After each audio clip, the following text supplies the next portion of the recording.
আসসালামু আলাইকুম প্রিয় শিক্ষার্থীরা, কেমন আছো তোমরা সবাই? আজকের ক্লাসে তোমাদের স্বাগতম। আমাদের আজকের পাঠের বিষয় হচ্ছে পঞ্চম শ্রেণীর প্রাথমিক গণিতের ৩য় অধ্যায় গণিতক ও গুণনীয়কের ৩৯ পৃষ্ঠার অঙ্কগুলো আজকে আমরা সমাধান করব। চলো দেরি না করে এখনই শুরু করি। দেখো এখানে বলছে সবচেয়ে ছোট কোন সংখ্যা ১২ ও ১৮ দ্বারা বিভাজ্য। মানে সবচেয়ে ছোট, এটা সবচেয়ে ছোট, সর্বনিম্ন, হ্যাঁ, তারপরে ক্ষুদ্রতম, এইগুলো যদি লেখা থাকে কমপক্ষে, এইগুলো লেখা থাকলে আমরা কি বলছি যে সেটা কি করতে হয়, লসাগু করতে হয়। দেখ এখানে বলছে সাধারণ মৌলিক উৎপাদক। প্রথমে কি করতে হবে, এটার সাধারণ মৌলিক উৎপাদকগুলো বের করতে হবে। সাধারণ মৌলিক উৎপাদকের পর কী করতে হবে, মৌলিক উৎপাদকগুলো গুণ করতে হবে। গুণ করার পর এই যে 36 বের হয়েছে, এটা লসাগু। দেখো আমি বলছিলাম যে ভাগ পদ্ধতিতে, যে আমি আগের ক্লাসগুলোর কোনো একটা ক্লাসে বলেছিলাম যে ভাগ পদ্ধতিতে লসাগু করা যায়। এটা হচ্ছে সেই ভাগ পদ্ধতি, মৌলিক গুণনীয়কের সাহায্যে ভাগ পদ্ধতি। সেটা মৌলিক সংখ্যা দিয়ে শুধু আমাদেরকে করতে হবে। দেখো এই যে প্রথমে কি 12 এবং 18 দুইটাকে কি 6 দ্বিগুণে 12, 9 দ্বিগুণে 18। দেখো 6 আর 9 হয়েছে, অর্ধেক করার পর যেহেতু দুইটাই জোড় সংখ্যা জন্য 2 দ্বারা ভাগ করা হয়েছে, ভাগ করার পর 6 এবং 9 দুইটাই কি 3-এর গুণিতক, এই জন্য আমরা কি 3 দ্বারা ভাগ করছি। 3 দুগুণে 6, 3 তিরিক্ষে 9। বুঝতে পারছো, 3 তিরিক্ষে 9। দেখো 2 আর 3 সবচেয়ে ছোট দুইটা মৌলিক সংখ্যা, একে আর অন্য কোনো সংখ্যা দ্বারা ভাগ করা যায় না। তার মানে আমাদের গুণনীয়কগুলো বের করা শেষ। এখন আমরা এই জন্য লিখছি যে এখানে মৌলিক গুণনীয়কগুলো গুণ করি। দেখো 2 3 2 3, 3 দুগুণে 6, 3 6 18, 18 দুগুণে 36। দেখো এটা আবার এটা সহজে আমরা সমাধানের সঙ্গে মিলে গেছে। দেখো কিভাবে, এই যে 12 এর গুণিতক বের করছে প্রথমে। 12 অক্ষে 12, 12 দুগুণে 24, 3 12 36। আবার 18, 18 অক্ষে 18, 18 দুগুণে 36, 3 18 72। দেখো এই 36 এসে মিলে গেছে। এটা যদি আমি সাধারণ মৌলিক উৎপাদক দ্বারা ভাগ করে বের করি এবং গুণনীয়কের সাহায্যে বের করি, দুটো একই, উত্তর একই হবে। বুঝতে পারছো, উত্তরের কোনো ভিন্নতা আসবে না। তারপরে দেখো বলছে 12, 14 ও 18 এর লঘিষ্ঠ গুণিতক নির্ণয় করি, লঘিষ্ঠ সাধারণ গুণিতক নির্ণয় করি, লসাগু নির্ণয় করতে বলছে। 12, 14 ও 18 এর লঘিষ্ঠ সাধারণ গুণিতক নির্ণয় করি হচ্ছে লসাগু বের করি। আগে দেখো আমরা শুধু কি করছি, 12 আর 18 এর লসাগু বের করছি দুইটা সংখ্যার। এবার আমরা কয়টা সংখ্যার বের করব, এবার আমরা 3টা সংখ্যার বের করব, 12, 14, 18। ওই একই নিয়মে আমরা কি করব, মৌলিক সংখ্যাগুলো দ্বারা এটাকে ভাগ করব। হ্যাঁ দেখো এখানে 3টা সংখ্যা আছে, এটা নিয়ম হচ্ছে ভাগ করার জন্য প্রথমে লসাগু করার নিয়ম হচ্ছে মৌলিক সংখ্যাগুলো দ্বারা ভাগ করতে হবে। দ্বিতীয়ত হচ্ছে অ্যাটলিস্ট যতগুলা সংখ্যায় থাক, অ্যাটলিস্ট 2টা সংখ্যাকে ভাগ করা যাইতেই হবে, তাহলে আমরা ভাগ করব। আর বাকি যেটা ভাগ করা যাবে না সেটা আমরা নিচে এমনি নামিয়ে রাখবো। দেখো তা 2 দ্বারা, 3টাই যেহেতু জোড় সংখ্যা, তো 2 দ্বারা ভাগ করা যাবে। 6 দ্বিগুণে 12, 7 দ্বিগুণে 14, 9 দ্বিগুণে 18।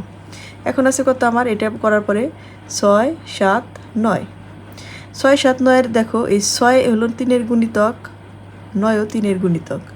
শুধু 7 কি আমার মৌলিক সংখ্যা, আর জানি আমরা মৌলিক সংখ্যাকে অন্য কোনো সংখ্যা দ্বারা ভাগ করা যায় না।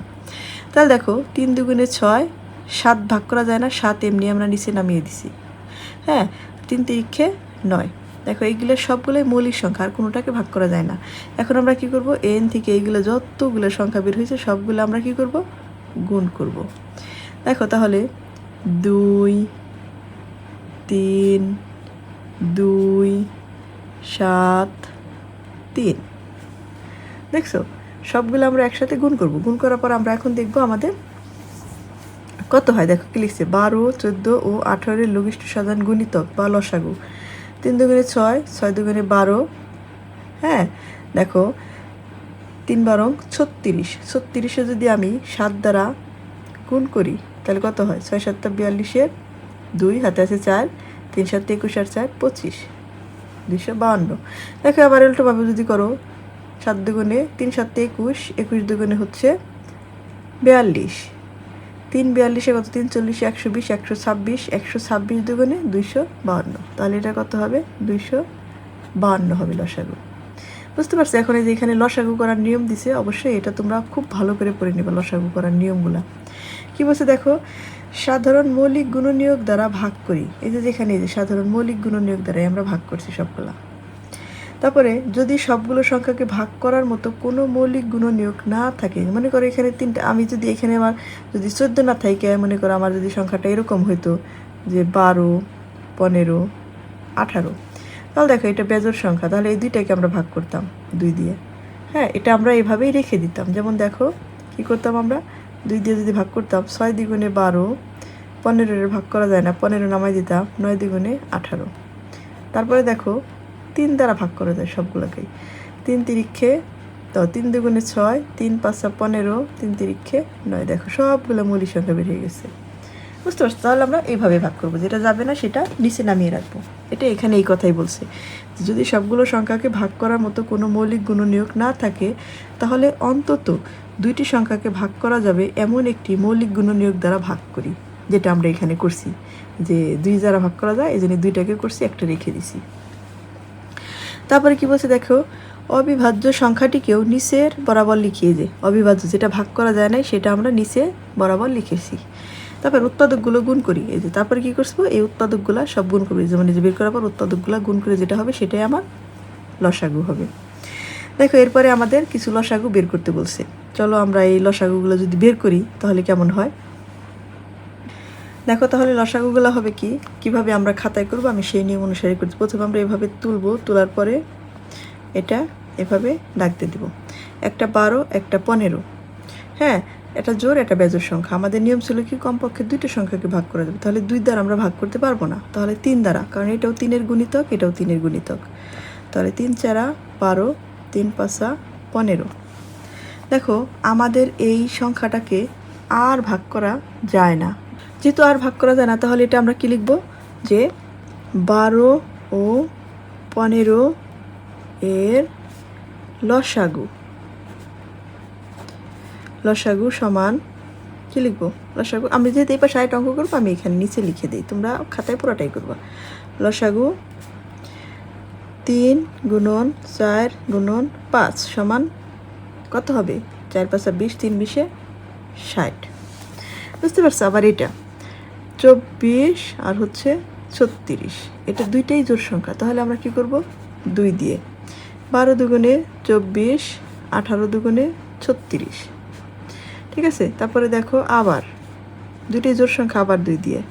6 দুগুণে 12, 9 দুগুণে 18। এখন যে সংখ্যা দুইটা বেরিয়েছে, একটা জোড় একটা বেজোড়, তার মানে 2 দিয়ে আর ভাগ করা যাবে না। এখন আমরা কি করব, দুইটাই যেহেতু 3-এর গুণিতক, আমরা 3 দ্বারা ভাগ করব। 3 3 দুগুণে 6, 3 তিরিক্ষে 9। দেখো 2 আর 3 সবচেয়ে ছোট সংখ্যাগুলো চলে আসছে।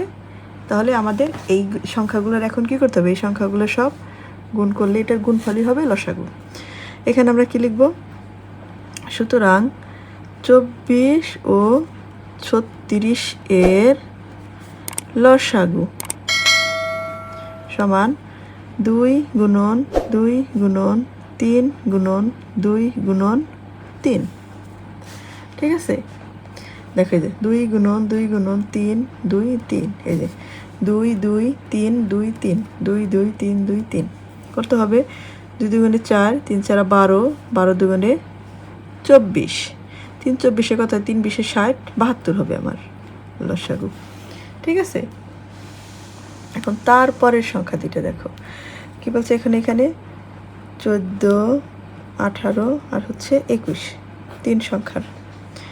এখন দেখো এই দুইটা হচ্ছে জোড় সংখ্যা, একটা বেজোড় সংখ্যা। যেহেতু দুইটা জোড় সংখ্যা, প্রথমে আমরা 2 দিয়েই নিব। 7 দ্বিগুণে 14, 9 দ্বিগুণে 18, এটা যায় না, এটা আমরা এভাবেই নামিয়ে দিব। তারপর দেখো 3টাই বেজোড় সংখ্যা। এখন বেজোড় সংখ্যা সাধারণত 2 দিয়ে ভাগ করা যায় না, তাহলে আমরা 3-এর গুণিতক আছে 2টা, 3 দিয়ে নিব। 7 যেহেতু 3 দিয়ে ভাগ করা যায় না, 7 নামিয়ে দিব। 3 তিরিক্ষে 9, 3 7 21। এখন দেখো এখানে 2টা 7 একটা 3, 2টা 7কে কি আমার 7 দ্বারা ভাগ করা যায়, এবং 7 একটা মৌলিক সংখ্যা। 7 অক্ষে 7, 3 ভাগ করা যায় না, 3 নেমে যাবে, 7 অক্ষে 7। তাহলে লিখব, সুতরাং 14, 18 ও 21 এর লসাগু সমান 2 গুণন 3 গুণন 7 গুণন 3।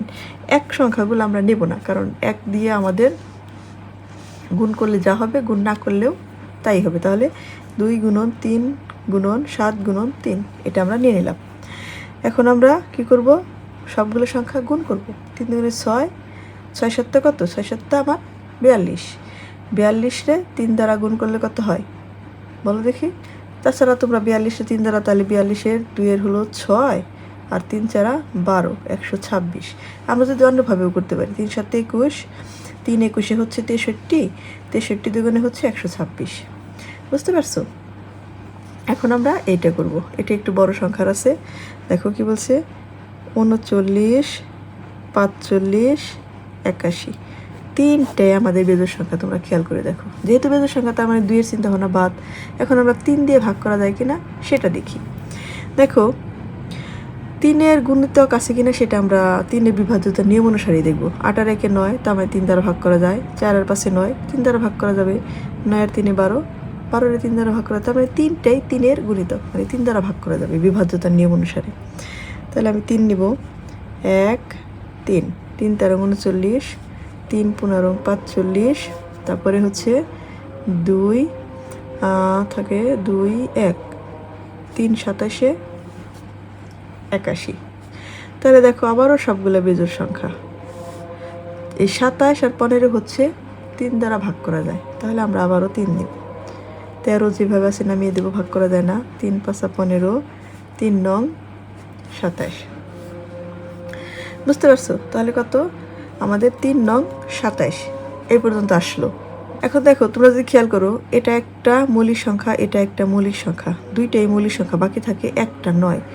একটা 9-কে আমরা ভাগ করব না। আমরা বলছিলাম আমাদের নিয়মে আছে সর্বনিম্ন 2টা সংখ্যাকে ভাগ করা যেতে হবে। যাবে না যেহেতু, তাহলে মানে এটা এইভাবেই আমরা লিখে দেবো। আমরা লিখবো এখন, সুতরাং 39, 45 ও 81 এর লসাগু লিখে আমরা কি করব? লসাগু লিখে এখন গুণ করব। 3 গুণন 3 গুণন 13 গুণন 5 গুণন 9। দেখো আমরা যদি গুণের চিন্তা করি, এটা গুণটা একটু বড়, ঘাবড়ানোর কিছু নাই। 3 তিরিক্ষে 9, 9 নং কত হয়? 81। 81-রে যদি আমরা 5 দ্বারা গুণ করি, দেখো এখানে যদি আমি নিচে একটু করি, মনে করো 81-রে 5, 5 অক্ষে 5, তারপরে কত 5 8 40, 405 হয়। এটি কিন্তু আমার মানে 3 তিরিক্ষে 9, 9 নং 81, 81-রে 5 দ্বারা গুণ করে 405 হয়েছে। এখন এটাতে কী করব? 13 দ্বারা গুণ করব। দেখো 13 দ্বারা যদি আমি গুণ করি কি হয়? 1 3, 3 5 15, 5 হাতে আছে আমার 1, 3 0 0, 1 অক্ষে 1, 3 4 12। তাহলে এটার কাজ শেষ। 5 অক্ষে 5 0, 4 অক্ষে 4। তাহলে দেখো আমার কত হয়? 5 5 আর 1 6, 2 4 আর 1 5, 5265। তাহলে আমার এটার লসাগু হবে 5265। বুঝতে পারছো? তো এইগুলা এইভাবে করতে হবে। এগুলো এই নিয়মে সাধারণত আমরা যত লিখিত মানে লেখার যে অঙ্কগুলো আছে সব আমরা সাধারণত এই নিয়মেই করে থাকি। বুঝতে পারছো? এরপরে দেখো বলছে 2 নম্বরে 7 ও 12 এর লঘিষ্ঠ সাধারণ গুণিতক নির্ণয় করি। দেখো একটা 7 মানে মৌলিক সংখ্যা, একটা যৌগিক সংখ্যা। এখন কিভাবে করব? এখানে 7 মৌলিক সংখ্যা এবং 12 যৌগিক সংখ্যা। এখানে সংখ্যা দুটির মৌলিক সাধারণ গুণনীয়ক নেই, কারণ এখানে কোনো একটা সংখ্যা দ্বারাই দুইটাকে ভাগ করা যায় না। এমতো অবস্থায় আমরা লসাগু কিভাবে করব? দেখো এমতো অবস্থায় লসাগু নির্ণয় করার একটা পদ্ধতি আছে, সেটা হচ্ছে দুইটা সংখ্যাকে গুণ করে দিব। এই দুইটা সংখ্যার গুণফল যা হবে তাই লসাগু হবে। দেখো বলছে যদি দুইটি সংখ্যার মৌলিক সাধারণ গুণনীয়ক না থাকে তবে সংখ্যাগুলোর গুণফলই হবে লসাগু। যদি মনে করো এখানে থাকে 3 5, মৌলিক সাধারণ গুণনীয়ক নেই, তাহলে কি হবে? এটা লসাগু হবে 3 গুণন 5 সমান 3 5 15। আবার মনে করো 4 7, এই দুইটা সংখ্যাকে কোনো একটা সংখ্যা দ্বারা ভাগ করা যায় না, তাহলে এটার লসাগু হবে 4 7 28। ঠিক এরকম যেহেতু 7 আর 12 দুইটা সংখ্যাকে কোনো একটা সংখ্যা দ্বারা ভাগ করা যায় না, এজন্য এদের সাধারণ গুণনীয়ক নেই, মৌলিক গুণনীয়ক নেই। এজন্য এই সংখ্যা দুটো গুণ করে যা হবে সেটাই হবে এটার লসাগু। আবার এরপরে কি বলছে দেখো, তাহলে এখানে কি হবে? দেখো যে যদি দুইটি সংখ্যার মৌলিক সাধারণ গুণনীয়ক না থাকে তবে সংখ্যাগুলোর গুণফলই হবে লসাগু। সুতরাং 7 ও 12 এর লসাগু হলো 7 গুণন 12, তাহলে 7 12 84, এটাই হবে এটা লসাগু। আবার মনে করো এখানে 2 নম্বরে একটা অঙ্ক দিছে 12, 16 ও 20 সংখ্যা তিনটি দ্বারা লসাগু সংক্রান্ত গল্প তৈরি করি। মানে এমন একটা গল্প বলতে হবে এই তিনটা সংখ্যা ব্যবহার করে, যেন দেখে মনে হয় যে অঙ্কটাকে লসাগু করে সমাধান করতে হবে। সেক্ষেত্রে আমরা বলতে পারি যে মনে করো যে মহাখালী বাস স্টেশন থেকে 3টি কোম্পানির বাস সকাল 10টায় মানে একত্রে ছেড়ে যায়, এবং তারপর একটা বাস 12 মিনিট, একটা বাস 16 মিনিট, একটা বাস 20 মিনিট পর পর ছাড়ে। তাহলে পরবর্তীতে বা কখন বা কমপক্ষে কতক্ষণ পরে বাস 3টি পুনরায় একত্রে ছেড়ে যাবে স্টেশন থেকে। এভাবে এই বাস সংক্রান্ত অঙ্ক আরও আছে, সেই সংক্রান্ত অঙ্কের সাথে মিল রেখে তোমরা একটা গল্প তৈরি করতে পারো। ঠিক আছে, তৈরি করে আমাকে কমেন্ট বক্সে জানিয়ে দিও, আর যদি না পারো সেটাও জানিয়ে দিও, তাহলে আমি এটা সমাধান করে দিব। ঠিক আছে, আজকের ক্লাসটা এই পর্যন্তই। পরবর্তীতে আসবো নতুন আরেকটি ক্লাস নিয়ে। আর আমার এই ক্লাসটা তোমাদের ভালো লেগে থাকলে আমার চ্যানেলটিকে সাবস্ক্রাইব করে পাশে থাকা বেল আইকনে ক্লিক করে দিও।